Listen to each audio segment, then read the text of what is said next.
नाज़रीन करام, अस्सलाम वालेकुम वरहमतुल्लाहि वबरकातुहू। बहुत सारे भाइयों के सवाल रहते हैं कि जो रमज़ानुल मुबारक में हम कुरान पढ़ते हैं उसको बख्शा कैसे जाता है, यानी जब कुरान बख्शते हैं क्या उसको बख्शना कैसे है।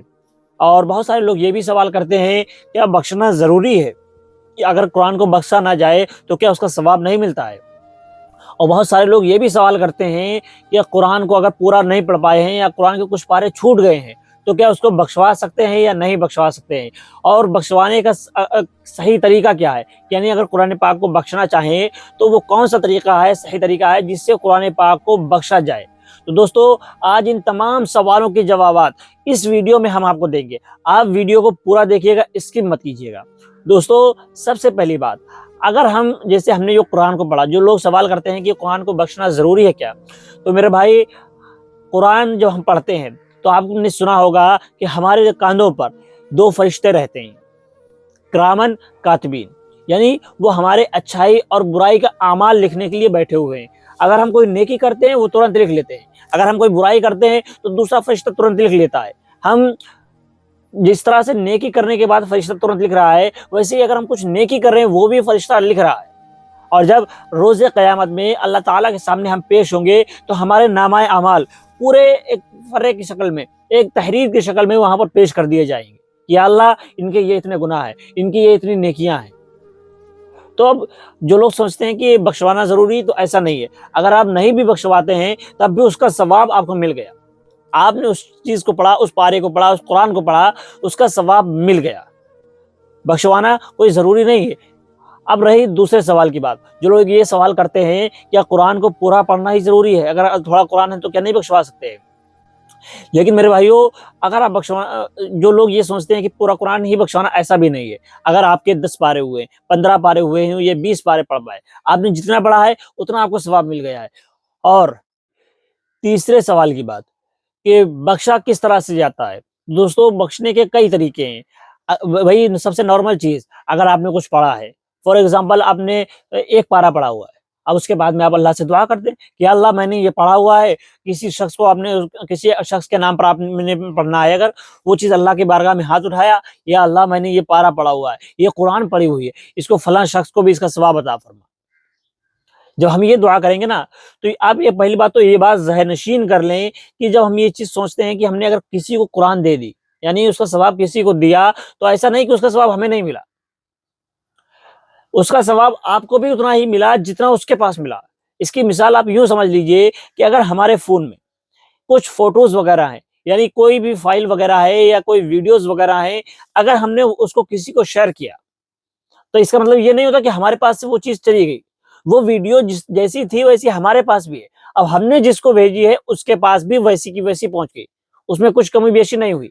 ऐसे ही सवाब का मसला है। जब हम पढ़ते हैं तो उसका सवाब हमें तो मिल ही गया। अब हम जितने लोगों के लिए अल्लाह से दुआ करेंगे कि अल्लाह फलाँ-फलाँ शख्स को भी इसका सवाब पहुँच जाए, तो उन तमाम लोगों में वो सवाब उतना-उतना ही पहुँचेगा और तुम्हारे सवाब में कुछ भी कमी नहीं होगी। तो जब भी पढ़ें, आप सभी के लिए उसका सवाब पेश कर सकते हैं। अल्लाह से दुआ कर दें, पूरी कुरान हो गई, कुरान ख़त्म होने के बाद में आपने अल्लाह की बारगाह में हाथ उठा दिए, या अल्लाह, इसका सवाब फलाँ-फलाँ शख्स को, फलाँ-फलाँ हमारे मरहूमीन को, फलाँ-फलाँ हमारे अज़ीज़ ख़ास को पेश है, मौला कबूल फरमा ले। या अल्लाह, उनको इसका सवाब पेश कर दे, उनकी मग़फ़िरत फरमा दे, वो उसका सवाब पहुँच जाएगा। अब रही सबसे आसान तरीका, और एक और तरीका, मतलब जो लोग चाहते हैं कि हाँ, कोई तरीका बख्शना ही है, वैसे तो ये नॉर्मल चीज़ें हैं, अगर ना भी बख्शा जाए तब भी पहुँच जाता है सवाब। लेकिन अगर जो चाहते हैं कि बख्शना ही है तो बख्शें, वो भी कोई गलत बात नहीं है, बख्शना भी अच्छी बात है। आप सबसे पहले चारों कुल पढ़ लें। चारों कुल तो आपको याद ही होंगे कि कुल या अय्युहल काफ़िरून, कुल हुवल्लाहु अहद, कुल अऊज़ु बिरब्बिल फलक, कुल अऊज़ु बिरब्बिन नास, और उसके बाद में सूरह फातिहा को पढ़ लें। और उसके बाद में और भी जो भी, या तो आपको सूरतें याद हों आप पढ़ सकते हैं, वरना उसके बाद में आपको अल्लाह की बारगाह में हाथों को अपने बुलंद करना है और अल्लाह से दुआ करनी है। पहले अल्लाह की तारीफ़ करनी है, अल्लाह की हम्द व सना बयान करनी है। उसके बाद में हुज़ूर सल्लल्लाहु अलैहि वसल्लम की ज़ात गिरामी पे दुरूद शरीफ की नजराने पेश करने हैं, दुरूद शरीफ पढ़ना है। और उसके बाद में अल्लाह से दुआ करनी है कि ऐ अल्लाह रब्बुल इज़्ज़त, मैंने ये कुरान पढ़ा है, इसमें जो भी लफ्ज़न सहवन क़स्दन गलतियाँ हो गई, जो हमसे जाने अनजाने में गलतियाँ हुई, वो माफ़ कर देना। मौला, इसका सवाब हम अपने फ़लाँ अज़ीज़ को, फ़लाँ इंसान को पेश करते हैं, मौला इसका सवाब उसको पहुँचा दे। मौला, इसके सदक़े में उसकी मग़फ़िरत फ़रमा दे। اس کے درجات کو بلند فرما دے، اس پڑھنے کی وجہ سے اس کی قبر کی منزلوں کو آسان فرما دے، اس پڑھنے کی وجہ سے جنت الفردوس میں اس کے جنت الفردوس میں اعلیٰ سے اعلیٰ مقام عطا فرما دے، اس کے تمام گناہوں کو معاف فرما دے۔ مولا اس کا ثواب میں اپنے فلاں عزیز کو پیش کرتا ہوں، فلاں شخص کو میں اس کا ثواب پیش کرتا ہوں، مولا تو قبول فرما لے۔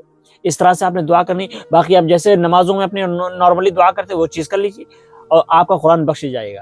دوستو آپ لوگ بھی زیادہ سے زیادہ قرآن پاک پڑھنے کی کوشش کریں اور اپنے مرحومین کے نام پر بھی ایصال ثواب کریں، بہت اچھی بات ہے۔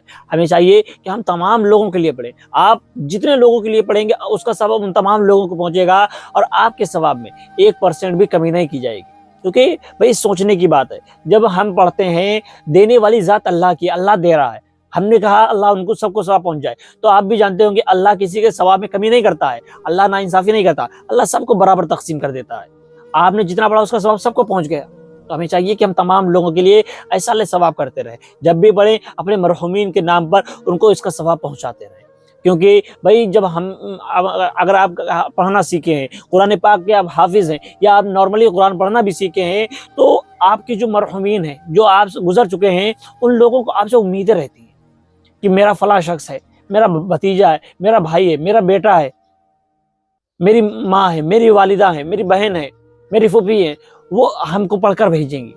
دوستو یاد رکھیں، جس طرح سے بھوکے کو کھانے کی تلاش رہتی ہے، یعنی کھانے کا انتظار رہتا ہے، ویسے ہی مردے کو قبر میں اس کے لیے پڑھنے والوں کا انتظار رہتا ہے کہ کاش اس کے لیے کوئی پڑھے۔ اس لیے ہمیں چاہیے کہ ہم اپنے مرحومین کے نام پر زیادہ سے زیادہ ایصال ثواب کریں۔